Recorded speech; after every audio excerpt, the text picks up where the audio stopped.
Okay. I want to go over here to Cecilia. Cecilia Borland, can you stand up? You have a question. Cecilia grew up in Birmingham, Michigan, which was a Republican stronghold as she grew up. She now lives with her husband. They're raising 2 children in Berkeley, Michigan, and she's here with a question for the Vice President. Thank you both for coming to Michigan today for this important event. I'd like to start by saying personally, thank you, Representative Cheney, for to you and your father for exemplifying putting country over party.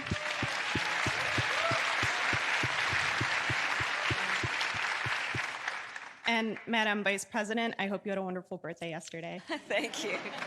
Thank you. From the shootings at Oxford High School to my alma mater, Michigan State University, to an attack at a kid's splash pad this summer, just a few miles away from here, the issue of gun violence hits very close to home for our community. Just yesterday, I learned from our school district that my preschooler will be going through his first active shooter drill this week. Yeah. As a gun violence survivor and mother of 2 young children, the issue of gun violence and the safety of my children in their schools and in our community is my top priority. Madam Vice President, if you are elected president and there is a Republican majority in Congress, how will you work with them to make impactful and immediate progress around gun violence, especially in our children's schools?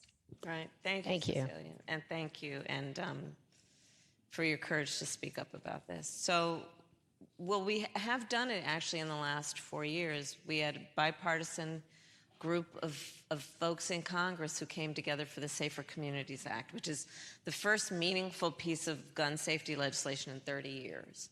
And so it's a good step, and it really does tell us that we have a will within the United States Congress to work in a bipartisan way, and then Congresswoman Cheney was one of those Republicans that actually voted for it. This is how I think of the issue, and it is through the lens of many experiences, including I'm so sorry about your kids going through active shooter drills. Our kids did. It's traumatic. That our children, you know, growing up, I'll speak for myself, we had fire drills. Yeah. Right? Our children are now learning how to keep themselves safe if there's an active shooter at their school.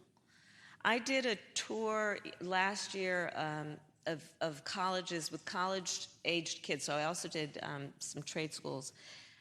And I would ask the auditorium would be packed, college-age kids, and I'd ask them, raise your hand if at any point between kindergarten and 12th grade you had to endure an active shooter drill.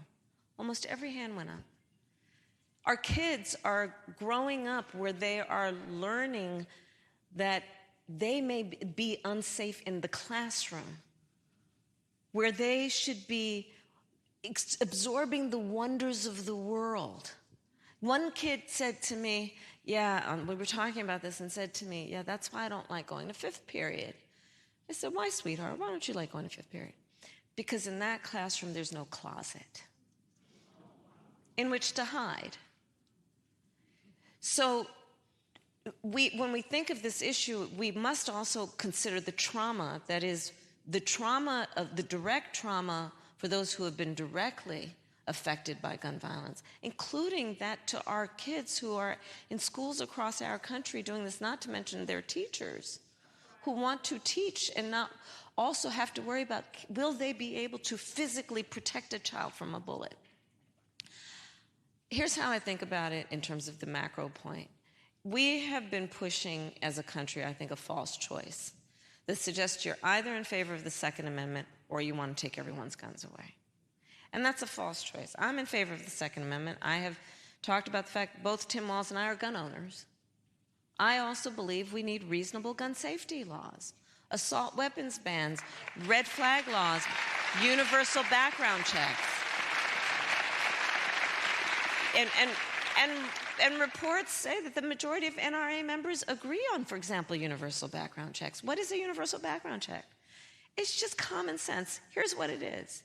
You just might want to know, before someone can buy a lethal weapon, whether they've been found by a court to be a danger to themselves or others. You just might want to know. It's common sense.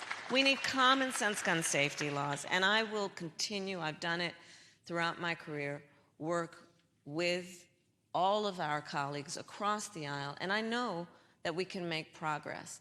But this is not, I'm not trying to take anybody's guns away from them, but we need reasonable gun safety laws.